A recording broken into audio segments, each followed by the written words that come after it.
ஆனால் வந்து கவாய் அவர் உண்மையிலே ஜென்டில்மேன் தானா அப்படின்னு சொல்லிட்டு அவரோட தீர்ப்புகளை எடுத்து நம்ம பார்க்க போனோம்.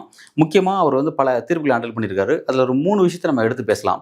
3 அப்படின்னு பார்க்கும்போது ஃபர்ஸ்ட்டு வந்து எலக்ட்ரல் பாண்ட் விஷயம். எலக்ட்ரல் பாண்ட் விஷயம் அப்படிங்கிறது வந்து பார்த்தீங்கன்னா மோடிக்கும் பாஜகவுக்கும் மிகப்பெரிய நெருக்கடி ஏற்படுத்தக்கூடிய விஷயம். அவங்க ஊழலை எப்படி சட்டப்பூர்வமாக செய்கிறதுக்காக ஊழலை எப்படி சட்டப்பூர்வமாக செய்யலாம் அப்படிங்கிற ஒரு அவங்களுடைய அறிவியல் முயற்சியாக தான் அப்படி ஒரு விஷயத்தை வந்து இனிஷியேட் பண்ணாங்க நம்ம பார்த்தோம். அந்த விஷயத்தில் வந்து பார்த்தீங்கன்னா உச்சநீதிமன்றம் குறிப்பாக தலைமை நீதிபதி அன்றைக்கு இருந்த தலைமை நீதிபதி திரு சந்திரசூட் அவர்கள் அந்த வழக்கை ஹேண்டில் பண்ணார்.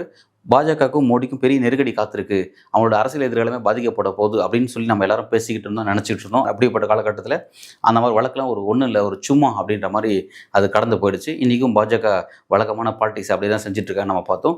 ஸோ அந்த வழக்கில் சம்மந்தப்பட்டவர் தான் திரு பி.ஆர். கவாய் அவர்கள். அதே மாதிரி பார்த்தீங்கன்னா வந்து 2017 டிமான்ஸ்ட்ரேஷன் வந்து மோடி கொண்டு வந்தார். ஓவர் நைட்டில் நம்மளுடைய பணம்லாம் செல்லாதுன்னு சொல்லி அறிவித்தார். அந்த பணம் செல்லாத நடவடிக்கைங்கிறது எதுக்கானதுன்னா பயங்கரவாதத்தை ஒழிக்கக்கூடிய நடவடிக்கைலாம் சொல்லி சொன்னாங்க.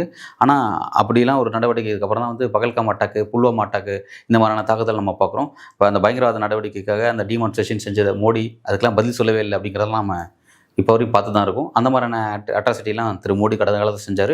அந்த வழக்கெல்லாம் ஹேண்டில் பண்ணவர் தான் திரு பி.ஆர். கவாய் அவர்கள். பட் வந்து ரிசல்ட் என்ன ஆச்சு அப்படின்றத நம்ம பார்த்துருக்கோம்.